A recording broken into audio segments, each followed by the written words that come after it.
Bienvenue dans le tuto of my free time. Aujourd'hui, je vous invite de travailler sur les tableaux. Donc, créer les tableaux. Alors, pour créer les tableaux, donc, forme, voilà, c'est bon. Je préfère retourner ici. Voilà.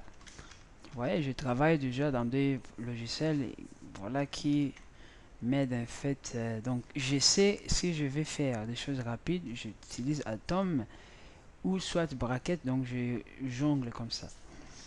Alors pour justement travailler avec des tableaux, qu'est-ce qu'on fait? Donc si je peux créer, mettre mon truc pour créer un tableau.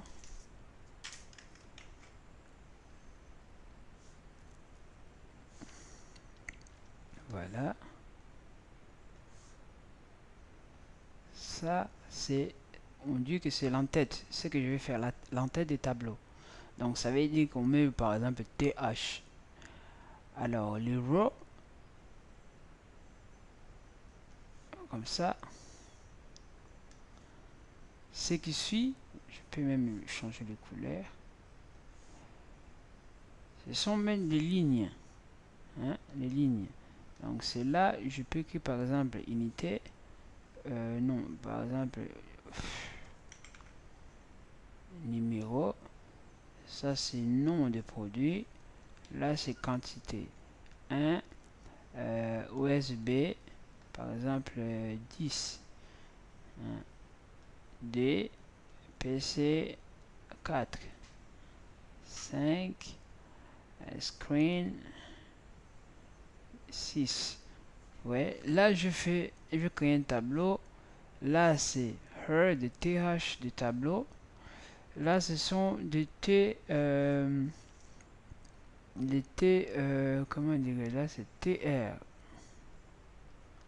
Voilà. Alors veuillez un peu créer ça pour voir ce que ça donne. Donc parler, ça fait beaucoup. Alors j'ai juste l'impression que mon atome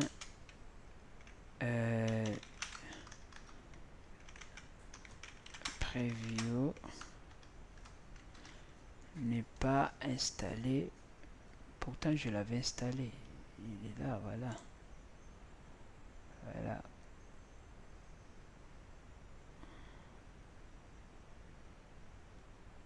Ok. CTRL P.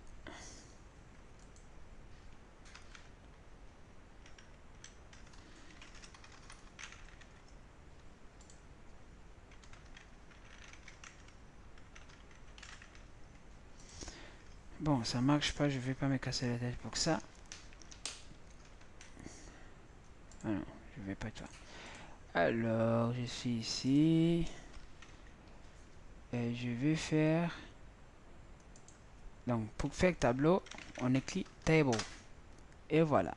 Alors, pour faire chaque ligne ou chaque, par exemple, ligne, c'est cette partie-là. Ça, c'est ligne. Ligne, ligne, ligne, ligne. Ok. Je crée table, je crée tr. tr, c'est c'est comme si je crée un tableau ligne. C'est ce que j'écris. Maintenant, je vais dans cette ligne mettre les choses qui vont être dedans. Alors, dans cette ligne, je vais mettre une chose qui s'appelle tr, th, comme heard. Comme vous pouvez le constater, attendez, je vais mettre comme ça. Comme ça, on voit un peu les modifications. Dans les TR, je vais écrire par exemple numéro ou ID number. Voilà. ID number. Je fais encore TH. J'écris un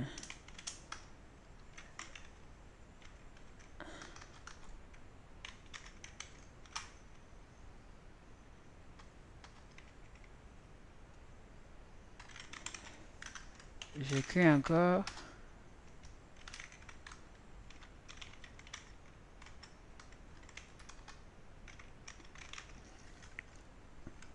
Je sauvegarde et regardez, bim. Comme vous voyez que comme c'est TH, ça veut dire H c'est heard, hein, ou herder c'est en gras. Regardez, c'est en gras. Alors, voyons voir ce qui se passe lorsque je fais maintenant. Là, je l'ai écrit à l'intérieur des TH. Ça veut dire que dans cette ligne, je veux que vous soyez les TH, les TH, les TH. Alors, dans l'autre ligne, TR, je veux que vous soyez les TD. TD, en fait, c'est... comment aussi, ce sont aussi des lignes. Hein, mais des lignes normales. Hein, des lignes normales. Par exemple, ça maintenant, c'est comme si je suis en train de remplir les tableaux que je viens de créer. Alors, comment on le fait? Alors, pour en faire, donc je vais dire que première T1, je vais le numéro, par exemple, 125. Alors, TD, deuxième TD, je vais désignation, donc je vais que ce soit USB. Alors, d'autres TD, je vais la quantité, donc je vais 50. Je sauvegarde, et vous voyez, et voilà, vous voyez comme ça marche.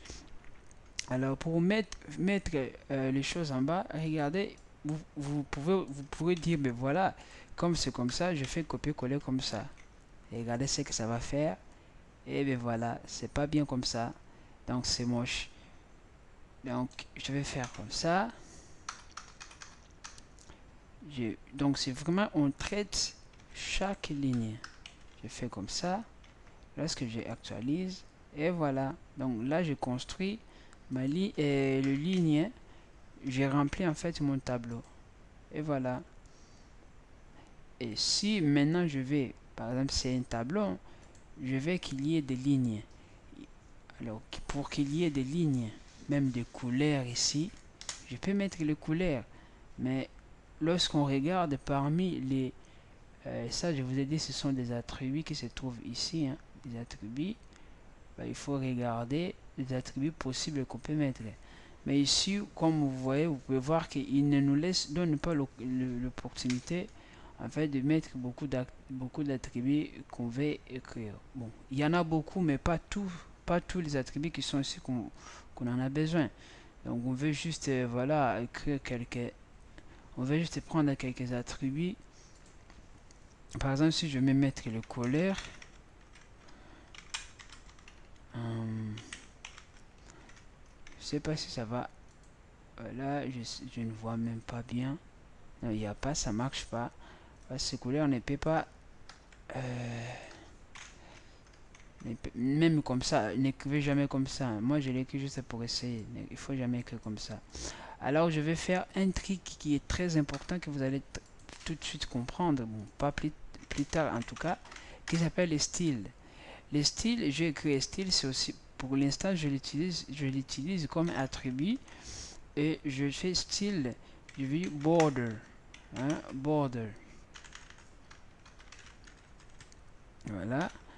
Là, je fais quoi? Je fais un pixel, je mets solide, je fais red. Je mets point virgule à la fin. Bon, ça, ne vous cassez pas la tête. Hein. Surtout, ne vous cassez pas la tête de vouloir le faire directement aujourd'hui. Moi, je le fais juste parce que je vais vous montrer en fait comment ce truc peut marcher. Mais ne vous cassez pas la tête parce que vous n'avez même pas besoin de savoir comment ça marche. Vous n'avez pas besoin de savoir comment ça marche. Moi, je le fais juste pour vous montrer comment on peut modifier les styles. Les styles, pardon. Voilà. Bon. Mais je vous rassure, ici, il y a vraiment moyen pour remplir ces tableaux-là. Il y a moyen de les remplir. Là, avec le BG, si je mets board, je sais pas. Il y a le moyen de les remplir. Voilà, comme fond d'abord de blue. Bon, même s'il ne les remplit pas comme moi je vais.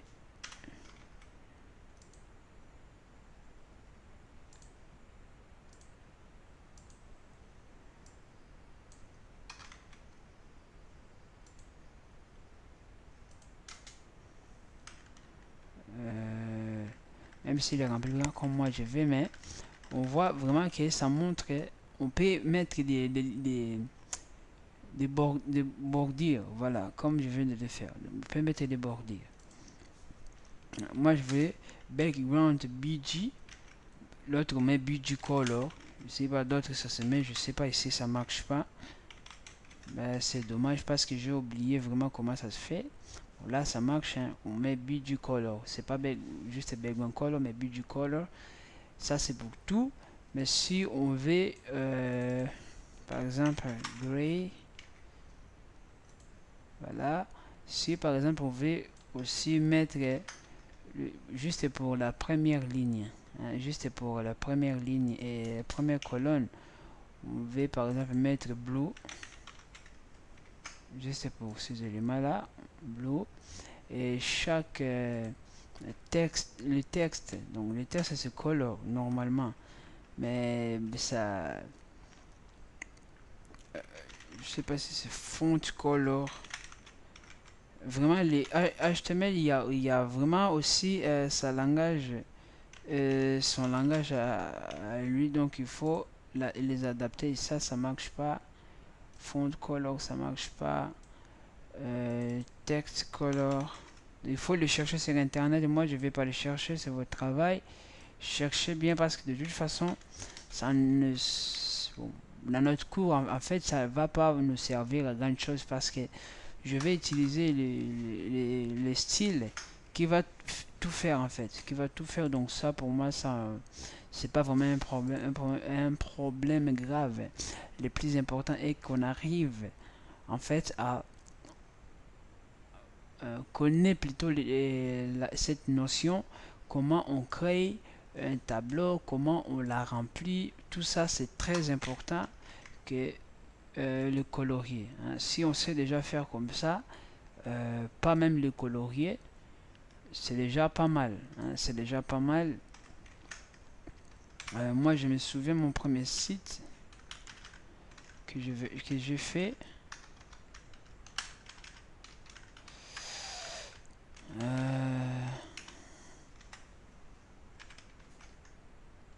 voilà, mon premier site que j'avais fait, donc qui se trouve quelque part là, pas celui-là, pas celui-là, non pas celui-là. Là ça commence à, ça c'est vraiment lorsque j'ai commencé, voilà, vous voyez, ça c'était mon tableau à moi. Ouais, c'est pas vraiment très joli, mais c'était mon tableau à moi que j'étais fier de le faire, déjà comme ça. Voilà. Donc, bon, pour l'instant, on a déjà su comment faire les tableaux. Alors, qu'est-ce que je vais encore vous montrer faire? Alors, l'image, elle est au milieu, mettre l'image à côté, tout ça, nous allons aussi le faire, mais pas tout de suite. Alors, vous voyez une chose, lorsque je viens ici, j'ai quoi? J'ai l'image ou les vidéos sur ma page. Alors si je vais sur les specs de ces vidéos, vous allez voir que voilà, là, corps d'image, là, line, ouais, il y a ce balise qui s'appelle emblem. Je vais essayer de le copier. Sélecteur. Je vais essayer de le copier. Oh, c'est pas vraiment ce que je voulais.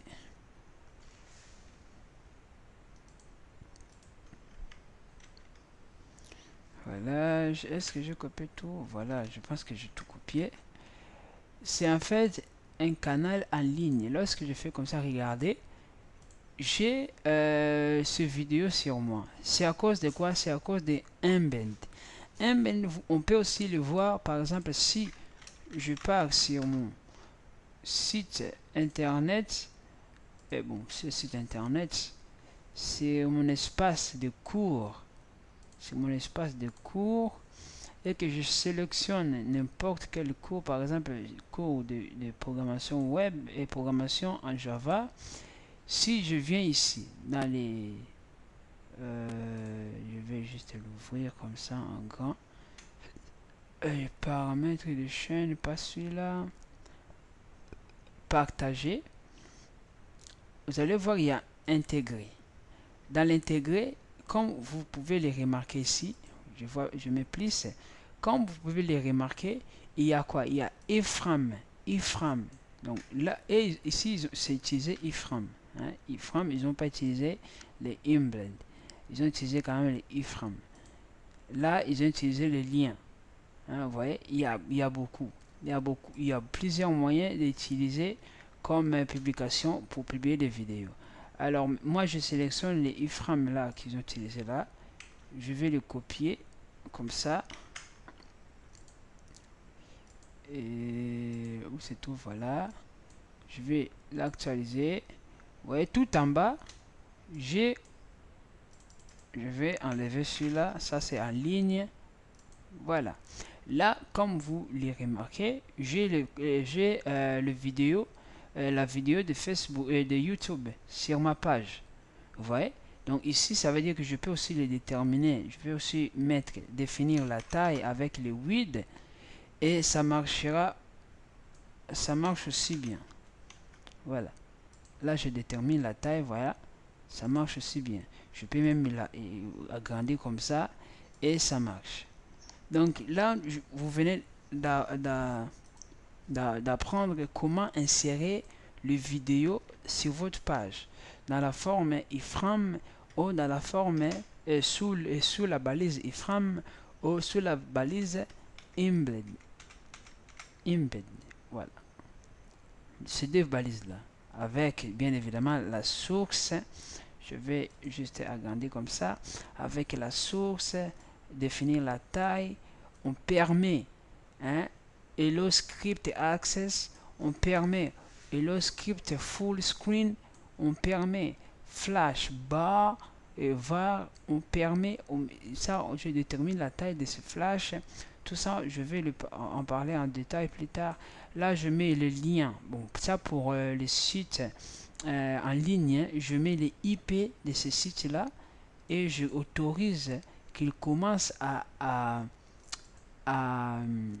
qu'ils soient déjà actives lorsque on ouvre le site. Si je mets false ici, pour le voir, je actualise. Vous voyez, il n'active pas. Il faut que l'utilisateur clique sur l'image pour que ça commence à marcher. C'est à cause de cette autorisation de commencer. Start, auto start. Donc, commencer automatique. Alors, pour maintenant les iframes, là c'est déjà défini par YouTube. On voit juste la taille de ce qui est défini. Et on voit la source, là où se trouve, bon, c'est juste le lien de YouTube, le lien qui est là, c'est le même lien comme vous voyez là, c'est le même lien. Et on voit comme le framework border, il met les framework border, il commence par 0. Ça, je n'ai pas encore touché. Et ici, il permet les Hello Full Screen. Donc, il permet. Alors, on peut s'amuser à écrire des textes ici.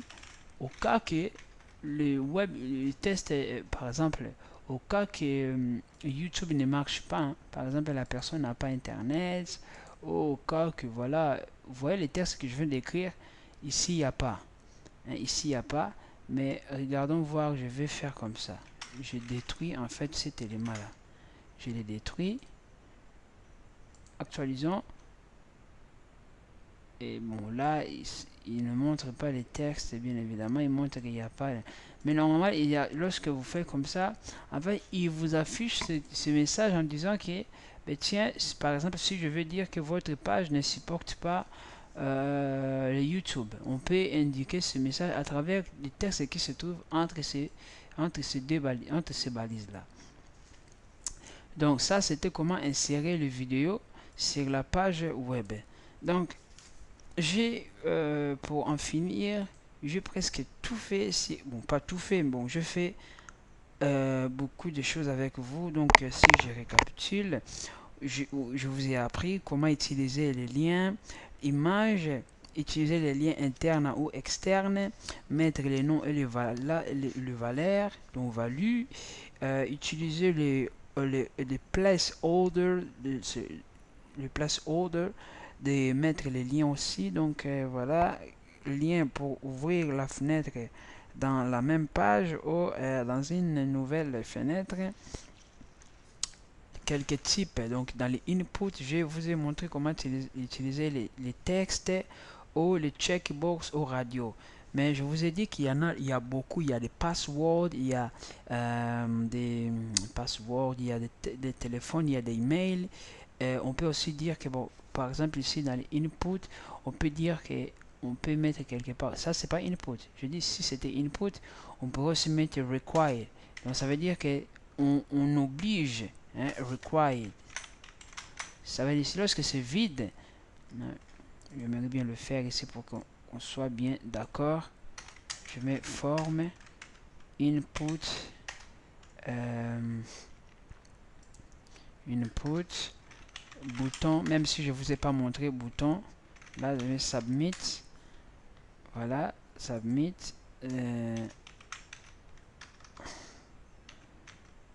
soumettre, là j'écris par exemple email, voilà, là je mets par exemple email, et à la fin ici je mets required, voilà, là j'actualise, bim, là par exemple je fais comme ça, si j'ai rien fait, voilà, il me dit veillez à renseigner ces champs, hein, veillez renseigner, lorsque je clique juste comme ça, veillez renseigner ces champs. Pourquoi? Parce que j'ai mis required. Alors si je l'enlève, j'actualise, là ça fonctionne normalement, ça me soumet et ça fonctionne normalement. Vous voyez, ce sont quelques trucs qu'on peut jouer avec ce input. Donc pour la prochaine vidéo, donc je préfère rentrer directement dans les CSS, dans le style, pour que ça nous donne un peu, voilà, l'envie, parce que là on voit les pages un peu moches comme vous pouvez les remarquer, hein. On peut même pas arranger des trucs comme on veut, donc voilà, c'est vraiment moche, hein. Ça je vous le rassure, c'est vraiment moche. Bon, je veux dire, avec CC on peut faire, avec le style on peut faire beaucoup de choses. Donc je vous souhaite, je vous donne déjà envie de vouloir regarder les vidéos prochaines que je vais faire. Donc à plus.